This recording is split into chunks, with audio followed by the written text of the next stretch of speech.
Hello, and welcome to Season 8, Episode 7 of the Virtual Coffee Podcast. We're grateful to be sponsored by Level Up Financial Planning, who understands the importance of finding balance between having an awesome life today and being confident and excited about your future possibilities. If you want to take your financial confidence to the next level, check out levelupfinancialplanning.com, and you can get that link in our show notes. I'm Bekah, and this is a podcast that features members of the Virtual Coffee community. Virtual Coffee is an intimate group of developers at all stages of their journey, and they're here on this podcast sharing their stories and what they've learned. We're here to share it with you. Here with me today, as always, is my co-host, Dan. Yo, what up, Beck? How's it going? Yo, it is going fantastic. How is it going with you? It's going great. Today we have a super awesome episode for y'all. We talked with Taiwo. Taiwo is a backend engineer from Nigeria, and he's also a longtime member and room leader and all around very, very great person. He has this amazing energy to him, and it's always a good time hanging out with him. And we had a great conversation. Yeah, it was really good. Taiwo is a really great storyteller. So just to be able to sit there and listen to what he was talking about, all of his journey from, I think, electrical engineering, right? To coding was really interesting. And I just was super impressed by his ability to stay motivated, to surround himself by people who allow him to continue to grow in his journey and to have that mindset of like, yes, I'm always going to be improving. It was just, it was really refreshing, I felt. Yeah, absolutely. And learned a lot of things about Taiwo. I mean, I've sort of casually known him for a while, but it was nice to hear a lot more of his story. I had no idea he had a twin brother. Maybe other people knew that already, but I did not. And And brother comes to Virtual Coffee as well. So shout out to Leo. all right, well, nice. Well, I've either never met him at Virtual Coffee or I just assumed it was Taiwo. Who knows? Maybe they're doing a switcheroo. What was that movie where the twins? Wasn't there a movie with Lindsay Lohan where she had Parent Trap? Parent Trap, yeah. Anyway, no, it was a great time talking to him. It was cool learning a bunch about his story, and I don't know, he's a lot of good stuff to share, and also just like I said before, a great energy. I feel like you come out of this anytime you're hanging out with Taiwo, you come out feeling better, just in general. Yeah. Also, I just want to mention that Taiwo is looking for his next role. He's going to be transitioning out of this one soon, and he gives his pitch at the end of the episode. So, one, if you are interested in learning how to pitch when you're put on the spot, definitely check that out. If you're looking for a back-end engineer or someone who would make an amazing teammate, also listen to that last bit of the podcast as well. Absolutely. And we start every episode of the podcast like we start every Virtual Coffee. We introduce ourselves with our name, where we're from, what we do, and a random check-in question. We hope you enjoy this episode.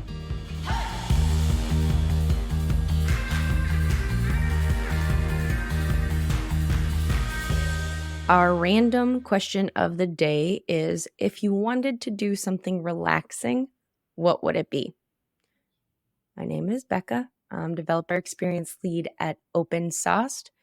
And if I could do something relaxing in my current day and age, it would probably be to go for a hike. When I was younger, it would be just to read a book all day. But I find with 4 children, it is very hard for me to sit and do anything. It is often not very relaxing. So I like to be moving always, unless I'm sleeping. That's it. Yeah. Yeah. Hey, I'm Dan. I am a web developer from the North Coast, and It's not the North it is Cleveland. Yeah, what? of Lake Erie. Is that what they call it up there? It's the North Coast of America. The coast of Lake Erie. No, it's the North Coast of America. It's not really though. The coast where the ocean touches. Well, or a big lake. Ohio does not. Or a big lake. Listen, it's a thing, okay? Just okay. Cleveland thing. It's not what we say in Pittsburgh. Yeah, well, Pittsburgh is garbage, so everybody knows that. All right, just kidding. Pittsburgh is awesome. Sorry, Pittsburgh listeners. Sorry, not sorry. Anyway, to relax. Yeah. Um, I mean, I like reading a book. Hiking is also a good one. I'd say riding my bike is also a good thing. And actually, the first thing that popped into my mind was canoeing, and it's probably on my mind because I'm going canoeing in about a month or so. So I'm looking forward to that. But there's something special about just like being on a canoe and paddling in a calm lake. So Kayaking. Yeah, I would add that to my list too. yeah, I've never enjoyed kayaking, but I respect it. I just have never personally enjoyed it. I don't like. I'm just always uncomfortable in a kayak. I've never found one that I've liked, I think I've but only canoed that's once. personal preferences. So kayaks aren't garbage like Pittsburgh. Well, I'm here. All right, go ahead, Taiwo. So, hello, my name is Taiwo. I am a backend engineer at Grace Health, and I am from Nigeria. When you talk about what would I do if I wanted to relax, I think I'm moving out of my very energetic phase of life into a much more. I just want to be left alone, and I don't even have kids, so I wonder how that will be in the future. So right now, if I wanted to rest, I will either do two things: either hang with friends, like chill, do nothing, just chill, or just be by myself at home, maybe sleep. I think, yeah, that's like the peak of relaxation for me at this point of my life. So thank you very much, Dan and Becca, for having me. I'm glad to be here. Thanks for being here. We're happy to have you. And we start every episode of the podcast with origin stories. So tell us about your journey into tech and what it's been like getting to this point of your career. Awesome, awesome. So growing up, my dad is a teacher. So, teachers and books. So I think growing up, while I was around 7 years old, I started reading biology textbooks, history textbooks, pole science, Europe since Napoleon. So, the exposure overload from the start.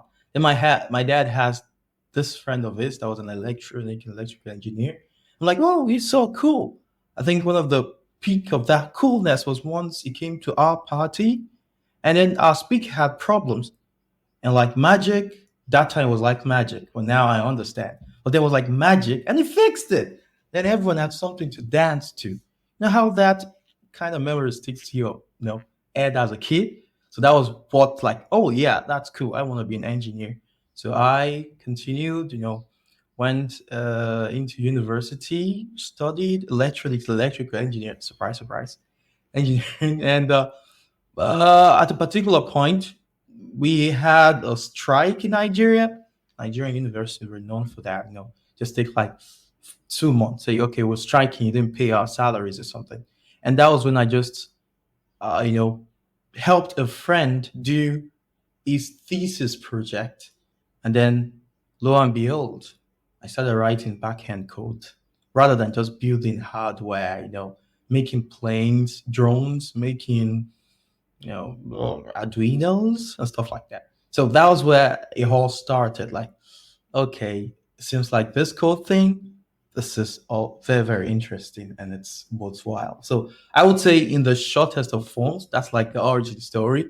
And every other thing, just ensued. Got your first internship, got my first job, and yeah, we're pushing it until today. Okay, so did you graduate with an electrical engineering degree? Yes, top of my class too. So I was the best in my class, and very very good, great point.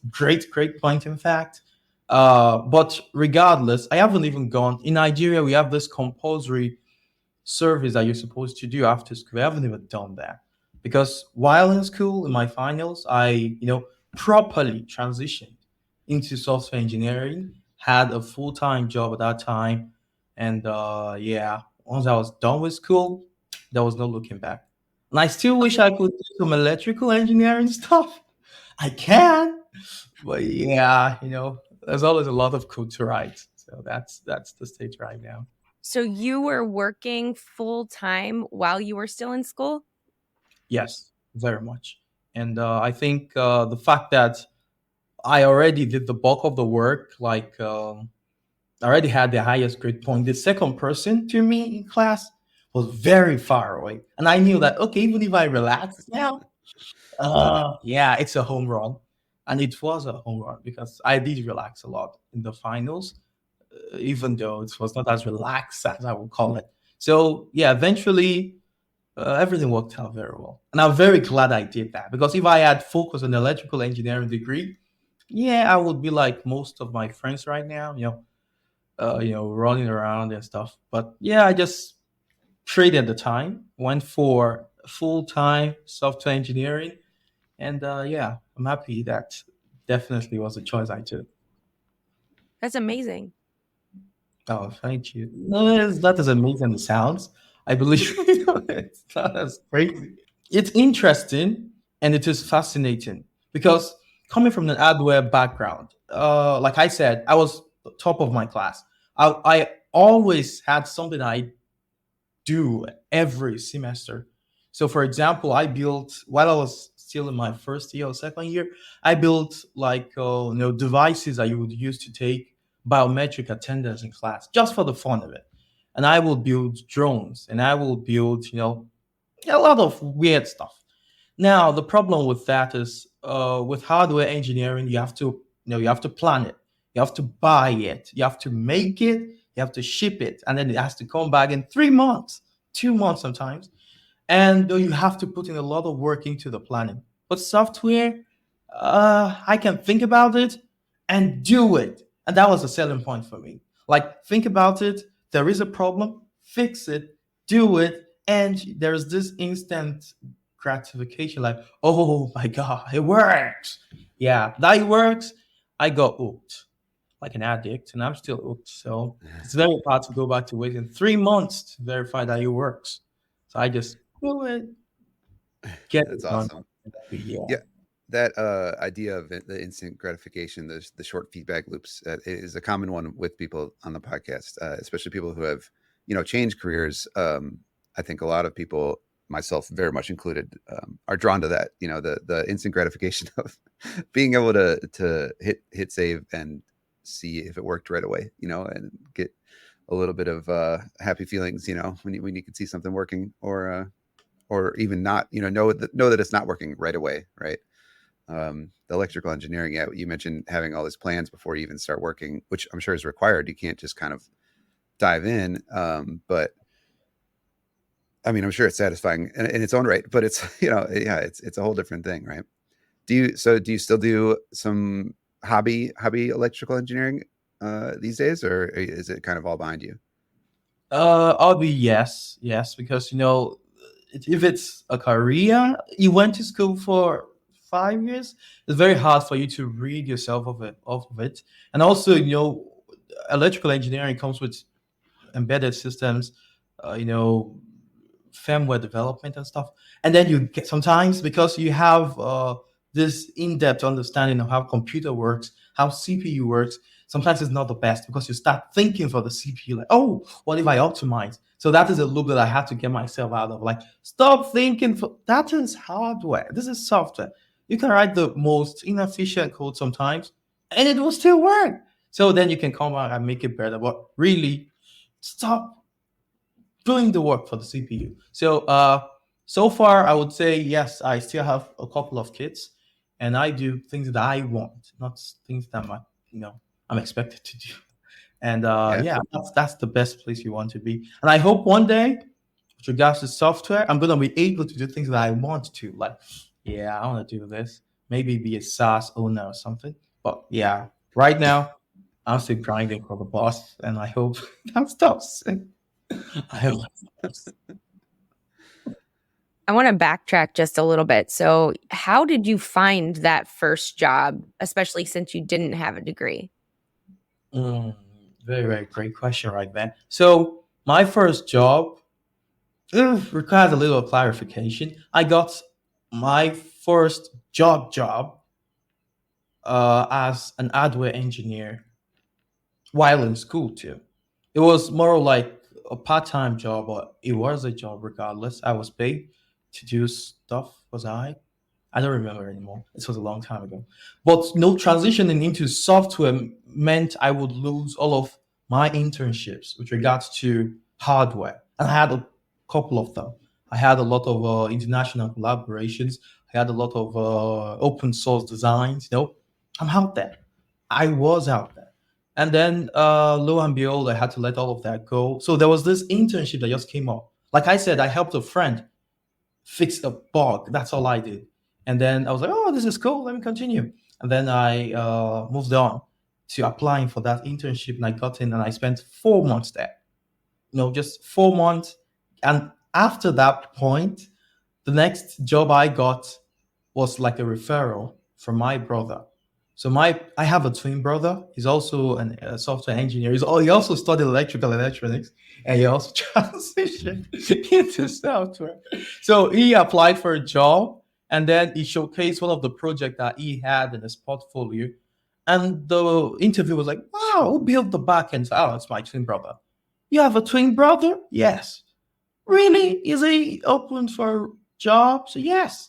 And then I got into that company, and I got paid more than him.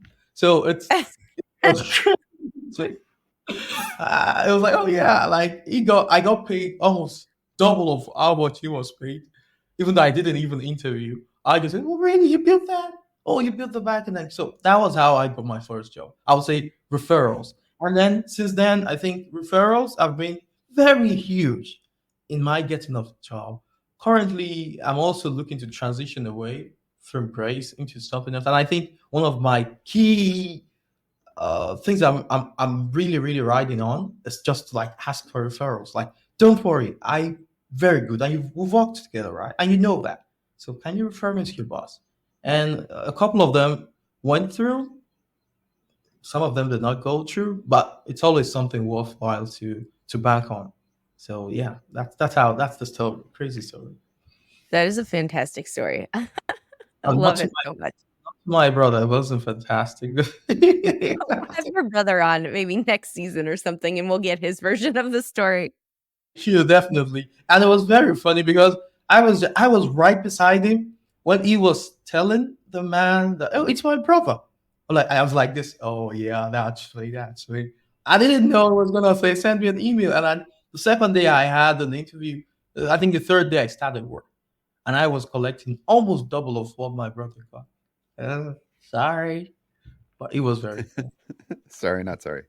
Right, that's like to Pittsburgh people. Sorry. Awesome. So that's the way to tell everyone that, okay, whenever you're leaving somewhere, don't mess up the place. Just leave, even if it's the worst of places, even if it's not I don't want to say more than that. That there are good places and there are good places. Even if it's one of those good places, just go. Keep it good, because you never know. You might have to backtrack to one of those that you worked with, and they will remember you based on what you probably did last, not what you've already done in the front end. It's always good to leave on a good note. Yeah, 100%. That's so important. I think that that's a hard thing to realize, right? Like, especially if you have a good track record.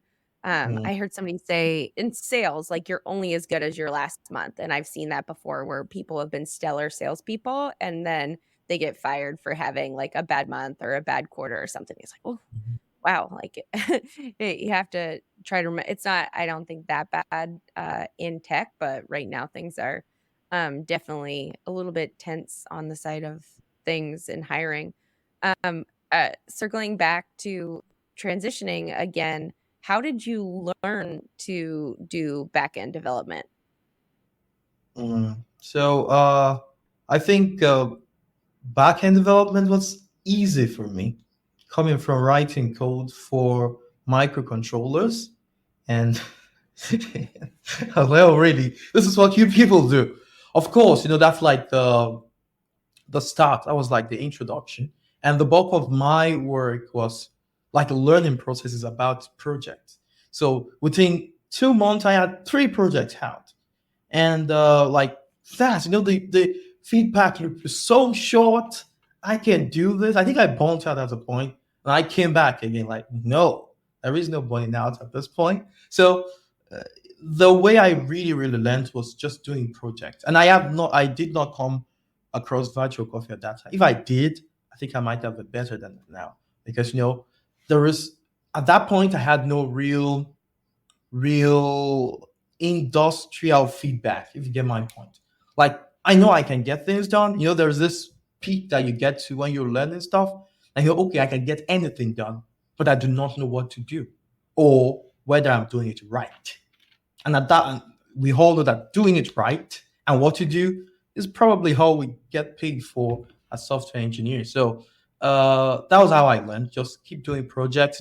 Just come up with. I built a website for myself, and the website was basically to make me write more code. So basically, I built something that, okay, say Becca wants to write more code, like, yeah, I want to commit 5 times a week now. So you're gonna come and you're gonna put like, okay, $20.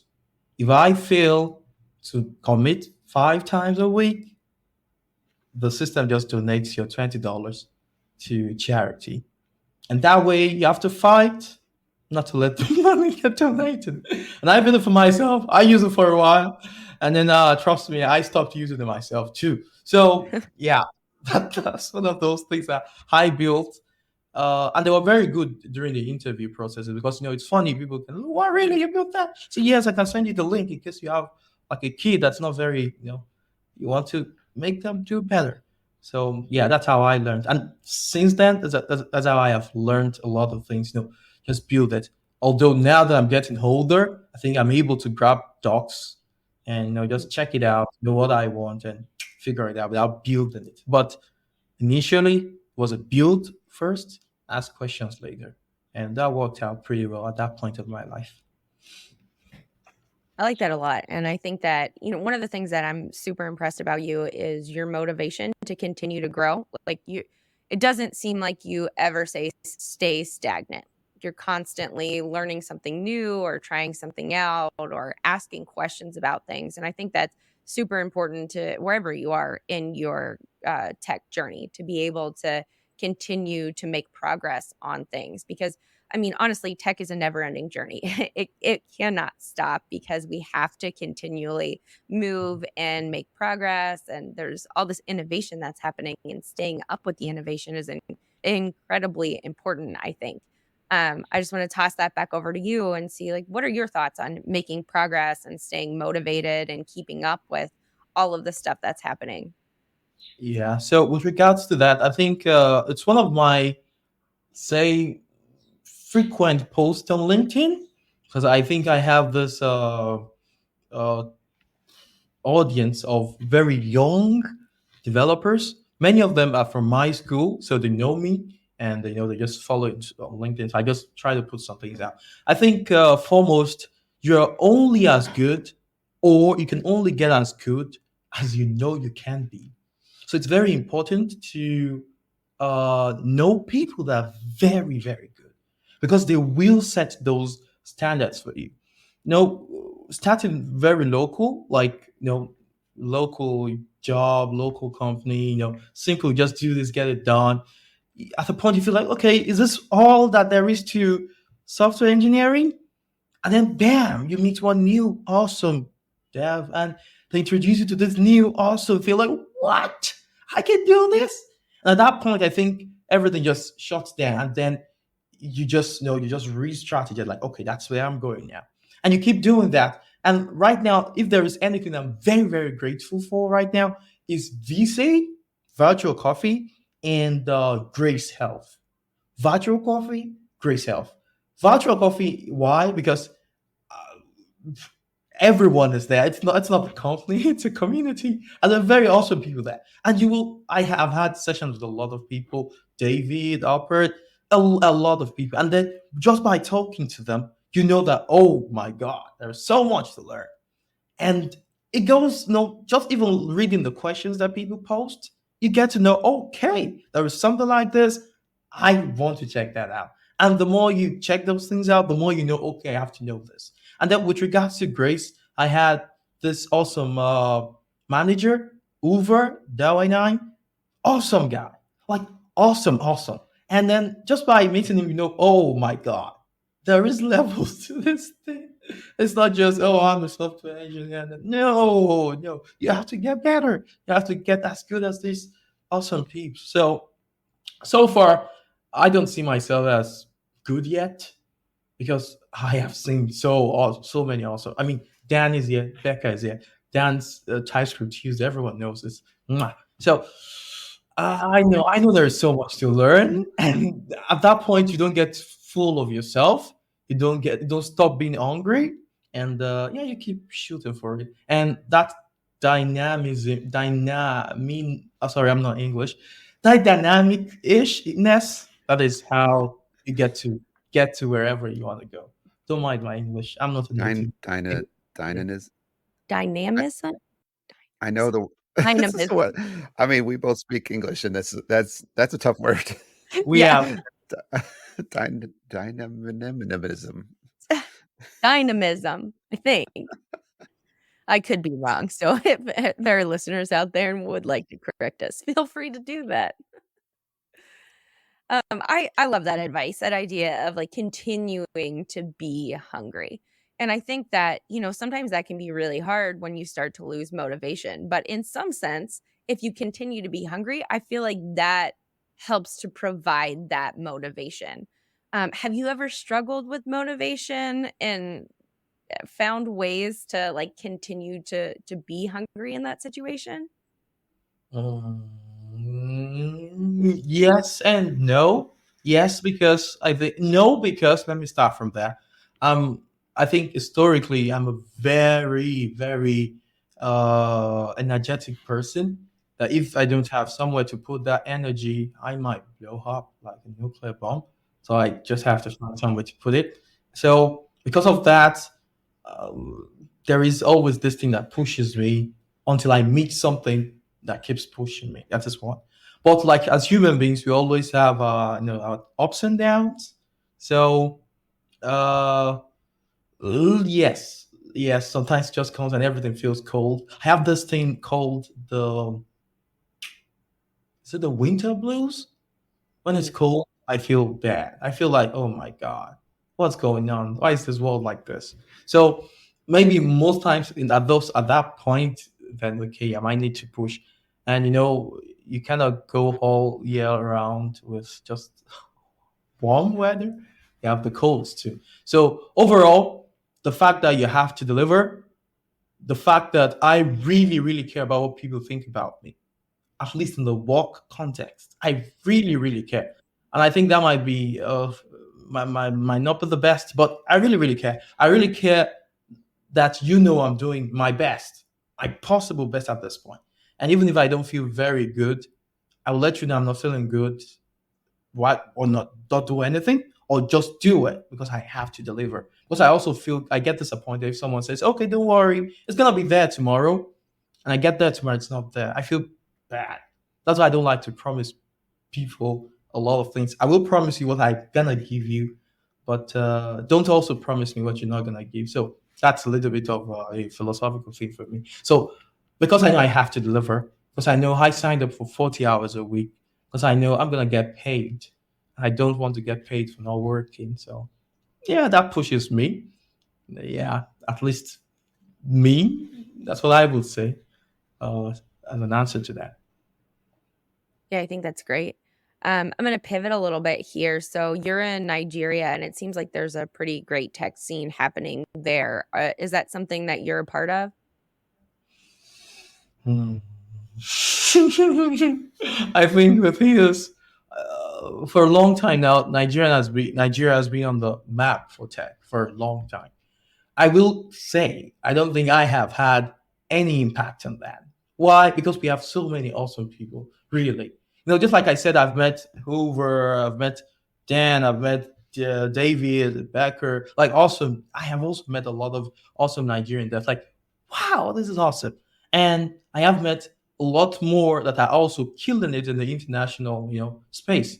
And so I don't think my contribution to that is very small, but I believe they've done a lot. Some of them have been doing this for the past 10 years, 15 years. Even bringing people into tech, letting you know what's the status quo, what's the standard is, what quality of code you should write, etc. But at least my humble part, I believe my manager said, "Oh, I'm the first Nigerian he's met, and he's very happy he met me." So that's a plus one. That's a plus one at least. So I wouldn't say I'm right there, but yeah, I'll say I'm coming. And everyone should watch. They should watch it. Where is Grace Health based out of? Grace Health is based in Sweden, Stockholm, Sweden. So it's like a fem health tech startup. So it really empowers the goal, or let's say the goal is to empower women in middle and low income countries and get them to have access to health education, health infrastructure in a way, and they can also get to link them with services that they have around them they did not know they had around them. So that's basically the whole goal of just giving awesome health services to women in middle and low income countries by the virtue of the phones. And so far, yeah, it's been an awesome journey. It's probably the best company I've worked in my life, and I hope the trend goes up. So yeah, I really do. That's great to hear that you've enjoyed that experience. We haven't had that many backend engineers on the podcast. Can you talk a little bit about what your day-to-day looks like? Oh my God. So backend is the best. I think now I have to campaign because everyone, you've been listening to front end for a long time. So it's time for you to vote for backend. Yeah. It's not about Democrats or anything. We're just the best. We're the best. So you should go vote for us. Basically, on a normal day, I think our day starts with checking your mails. Like, okay, what do I have? And your mail will most likely reflect, say, task assignment if you get new tasks, task progress if it moved away, your GitHub, history, your GitHub PR status, is it approved? Do you have things to change? So I think mostly, personally, I will start with those things before we have our stand-up meeting. And during our stand-up, that's where you get to communicate your blockers, your status, all of those, and you get to ask for help. They will prefer you have had for help there before, but sometimes it's always good for everyone to know, yeah, I asked for help and I'm working on that help thingy. And then, then you go back and then fix stuff. So backend is just the back end of the internet. Yeah, that's what I would say. If I shouldn't make it more complicated. That's why you store data. That's why you fetch data. And that's why you return the data. That's why you play with data. And you just show everyone the result of playing with data. I hope that What helps. language are you using? Oh, I write a lot of languages. For backend, I write TypeScript, JavaScript, no JS, no those scripts. But I prefer Golang. I really, really love Golang. I also write PHP. I'm not fond of it. I write C++, but not for backend, much more for embedded systems. But I write Dart. I literally wrote an article about learning Dart just to spite my friend. Because he said, oh my God, it's so hard. I cannot really. I've never written this before in my life, and I'm going to learn it. I'm going to write it in 2, 3, 4 hours. And I did. And I sent him the PR. Like, what? Yes.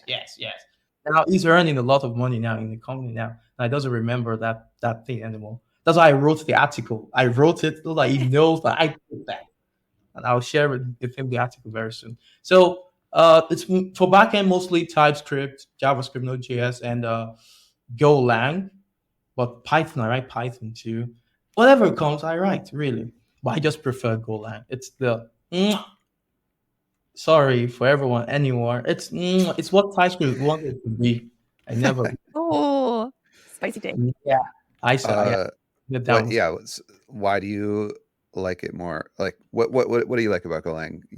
As compared to some of the other languages.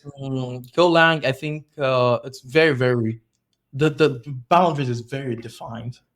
Like, yeah, we do. Golang doesn't have a lot of things added onto it. You literally, if both of us wrote the same thing, there's higher probability that we wrote it the same way because you use primitives, you use the for loop, the range, everything.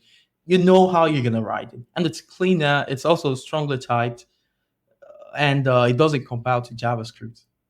That's the most important fact. It doesn't. Sorry, Dan, but Oh no, it I does mean, talk about the JavaScript. So it's faster. I think we had one thing at Brace. We had to rewrite all of our code base from Node, TypeScript to Golang. And we did that in 5 months. 4 months.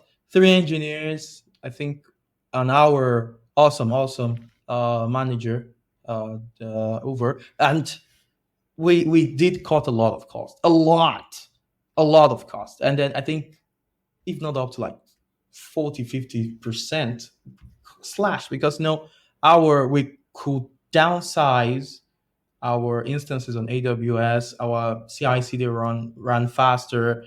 It was just awesome. That's how I fell in love again with Go because I had already been writing Go before I joined Great Self. So everyone should learn Go. Dan, learn Go, please. That's right, Dan. Again, please. I mean, we'll see. As soon as we can write Go for the browser, then I'm down.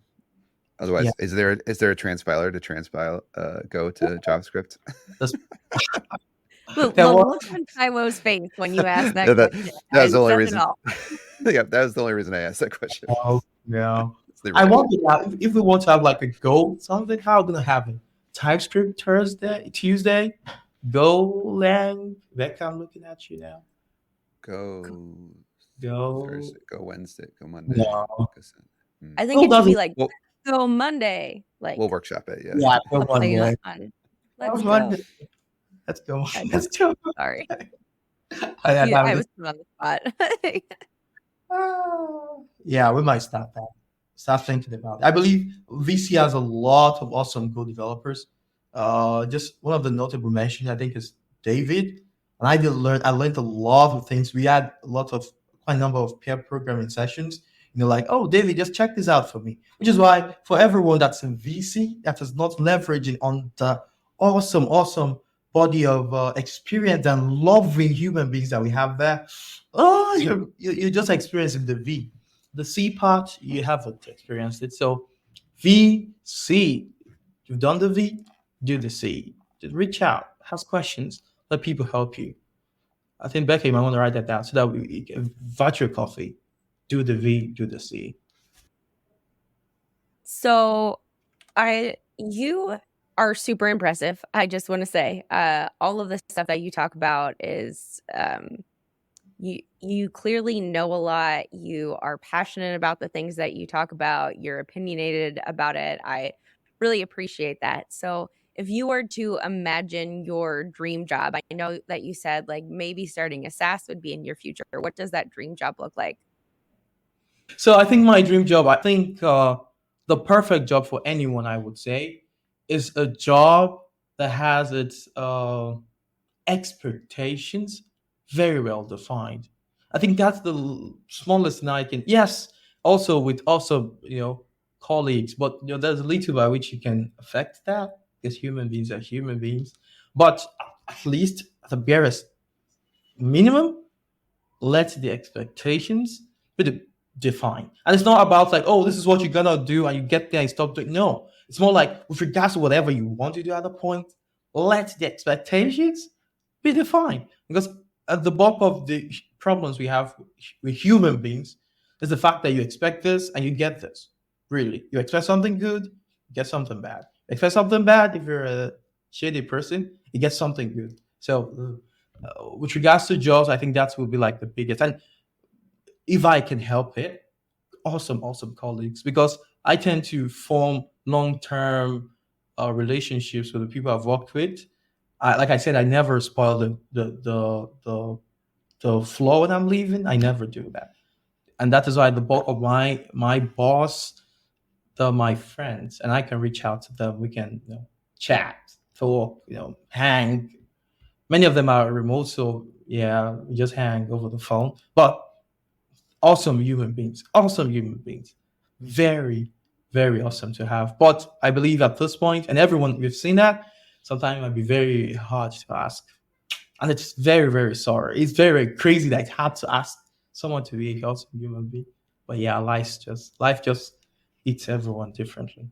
So in a nutshell, very, very predefined expectations and awesome colleagues.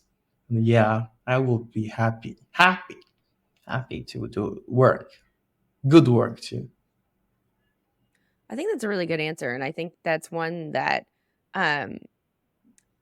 is important to talk about because a lot of new folks especially have certain expectations for starting a new job, and I know for sure I did when I graduated boot camp. Like, there was a list of things that I wanted, and I was lucky to have a career coach that was like, you're not going to get all of these things in one job, or it's okay that you not get these things. And what I did find was most important was exactly what you said, like having those expectations set so I didn't feel like I was floundering all of the time, and working with good people. Because, hey, you might be working on the most interesting technology out there, but if you're working with not good people, it's not going to be enjoyable, and it's probably going to hold back your progress. Because I find that like the frustration on the team side for sure can impede what you're doing. And like, I can see a big difference between previous job that I've had and my current job, right? Like, I've been here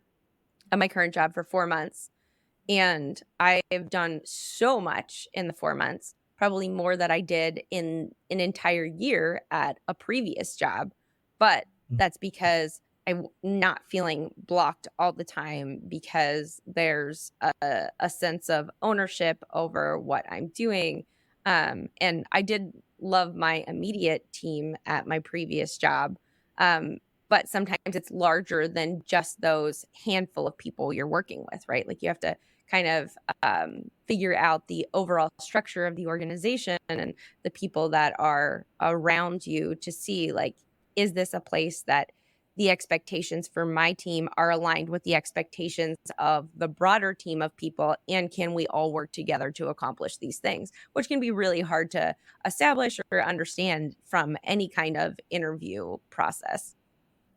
Very hard, very, very hard. I think at this point, interviews have become a little bit one-sided with regards to, it's about what you bring onto the table, what you can do, how fast you can do it, and how less of money you can collect while doing it. It's frustrating, it's crazy. Well, it's about this power balance. Like, the bulk of the power is not in your hand, at least not until you become very, very good.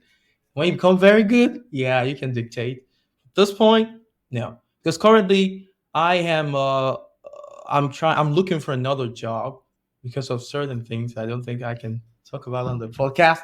And yeah, from my interviews, yeah, I can feel that power struggle. I can feel like, yeah, I'm not right where I'd like to be.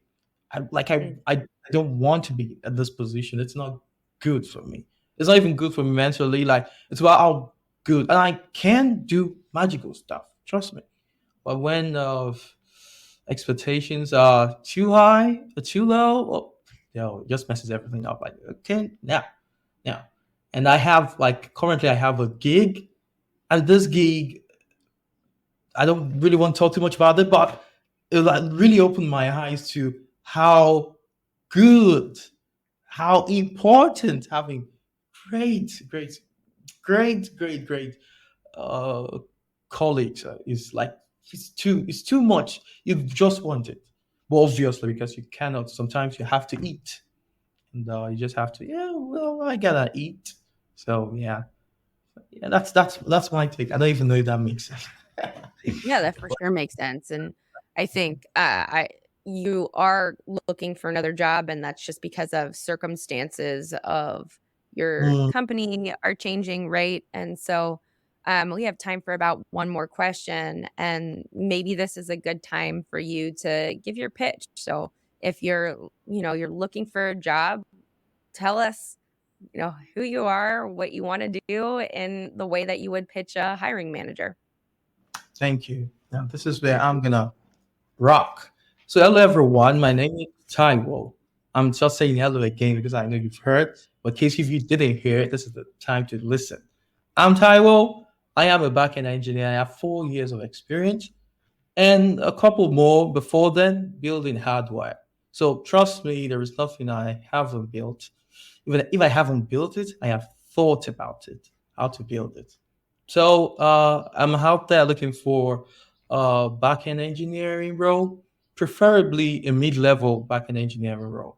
Because like I said, I know my level, I know where I want to be, and I know how I like to get there.